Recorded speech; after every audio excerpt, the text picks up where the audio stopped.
¿Qué tal? Soy José García Sánchez en el espacio de opinión y análisis de la 4TV.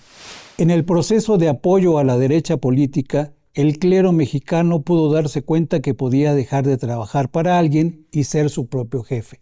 Es decir, ya no ayudaría a ganar elecciones a otros, sino que se convertiría en una fuerza política como tal, con candidatos y partidos propios. La necesidad de ganar espacios sociales y políticos tiene diferentes causas, producto de varias preocupaciones que vienen del Vaticano. La Iglesia Católica, incluyendo al Papa y al nuncio Franco Coppola, cuestionó en su momento la política de abrazos no balazos. Una de las preocupaciones del Vaticano y algunos grupos de católicos radicales dentro de México es que los dos últimos comicios presidenciales no ha habido jefe del Ejecutivo católico. Luego de una larga lista de presidentes que confiesan profesarla, luego de la noche oscura que vivió el catolicismo después de la Revolución Mexicana, la fracción violenta de Plutarco Elías Calles contra la Iglesia Católica, el confeso ateísmo de Portes Gil y Lázaro Cárdenas, llega Andrés Manuel López Obrador declarándose evangelista y el actual gobernante de origen judío. Hasta ahora, dos de las cuatro transformaciones históricas del país han hecho a un lado a la religión, apartándola de las decisiones políticas. Desde Miguel Alemán hasta Peña Nieto, la religión católica estaba consolidada desde la silla presidencial como garante de privilegios, canonjías, apapachos judiciales, etc. Desde ahí surgía voluntariamente la tolerancia a todo tipo de excesos de los sacerdotes en lo individual como de la Iglesia Católica en general. Era permitida y los delitos incluían el perdón de la religión y la impunidad de las leyes, 36 años de acuerdos y complicidades. El descenso de la Grey católica es un golpe bajo, el descrédito de sus instituciones, el despertar de las conciencias y la posición conservadora del clero han hecho que el porcentaje de católicos en México pase de 90.3% al 78.1%, descendiendo constantemente. Muchas de esas deserciones engrosan las filas de otras religiones, como la evangelista, que muestra una absorción sustancial en sus filas al pasar de 4.5 millones en 1990 a 16.1 millones en 2020. El número de personas sin religión pasó de 2.2 millones en el 90 a 10 millones en 30 años.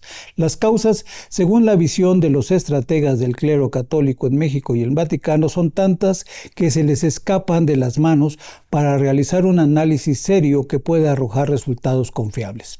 Los jóvenes han abandonado la fe en la religión católica. De hecho, los estudiantes en los seminarios prácticamente desaparecen o desertan en los primeros meses de sus estudios. El número de estudiantes en los seminarios católicos de México ha descendido notablemente en los últimos años, especialmente en la Arquidiócesis Primada de México, que tiene estos datos muy recientes. En 2024 solo se ordenó un sacerdote cuando en años anteriores eran entre 10 y 12. En la Ciudad de México se pasó de 1.686 sacerdotes en 2004 a 1.300 en 2024.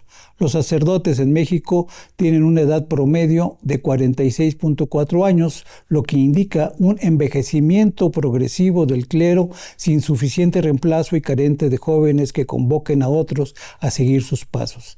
En México hay algunos que tendrán que cerrar y no tienen ni un estudiante ni esperanza de tenerlo en los próximos años. Existen factores políticos que se atribuyen a conflictos del actual gobierno, para variar, como el caso de la violencia religiosa. En el sexenio pasado se registraron 10 asesinatos de sacerdotes y más de 900 extorsiones a miembros del clero.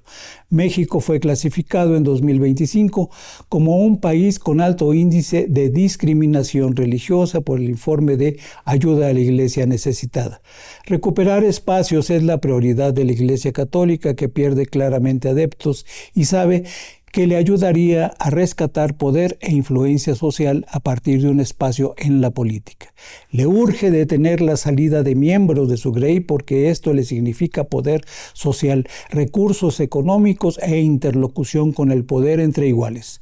Los tiempos futuros les favorecen, luchan por convertir en partidos políticos asociaciones católicas, pero también tienen el tiempo medido a contrarreloj, y para tener un lugar en el espacio político está una fecha en la que deben avanzar, que es el año 2031, cuando se conmemoren los 500 años de la aparición de la Virgen de Guadalupe, símbolo de independencia y libertad, pero también de historia e identidad.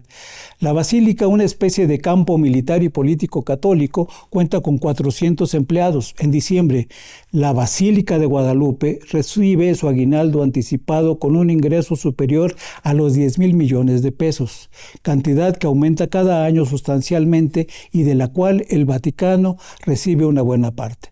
Claro, además del óbolo de San Pedro, que es una cantidad de dinero que se reúne en limosnas de la Grey el domingo más próximo al 29 de junio y que va a dar directamente a la cuenta del Papa. El óbolo de San Pedro tiene como objetivo principal sostener las iniciativas del Sumo Pontífice en beneficio de la Iglesia Universal.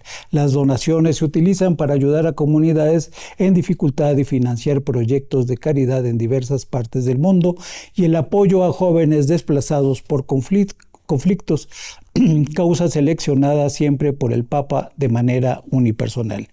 La Iglesia Católica, que es una especie de ministro de finanzas en México para el Vaticano y obedece a un Estado extranjero, considera que el actual gobierno está en deuda con su fe. El expresidente Andrés Manuel López Obrador pagó su cuota de no ser católico desde 2003 al donar el espacio en el que ahora se erige la Basílica de Guadalupe.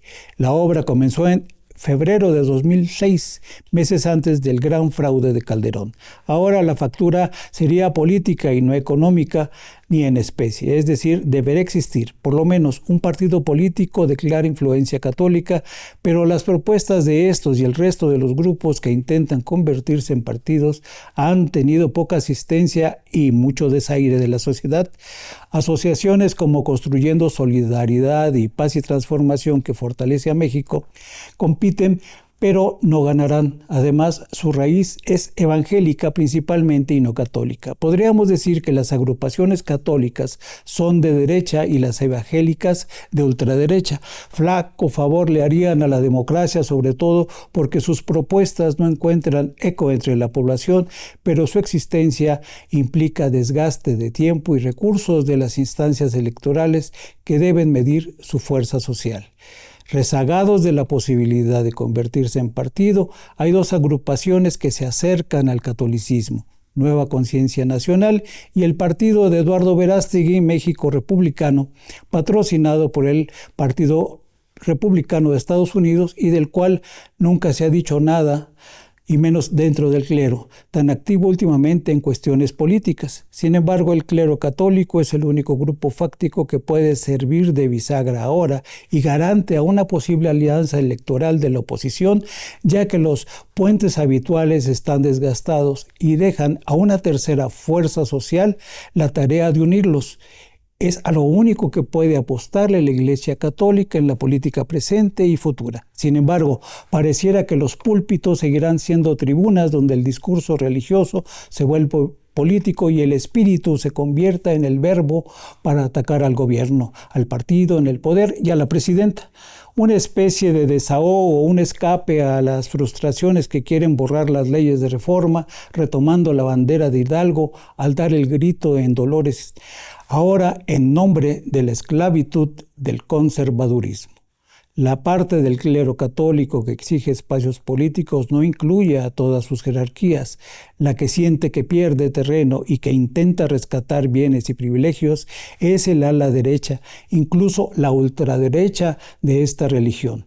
La religión que en algún momento unió a todos los mexicanos, ahora puede dividirnos. Los 500 años de la aparición de la Virgen de Guadalupe tendrá inevitablemente contenidos políticos que vienen del Vaticano, pero también de la propia cosecha de curas y obispos en México, que en ese sentido no cantan mal las rancheras.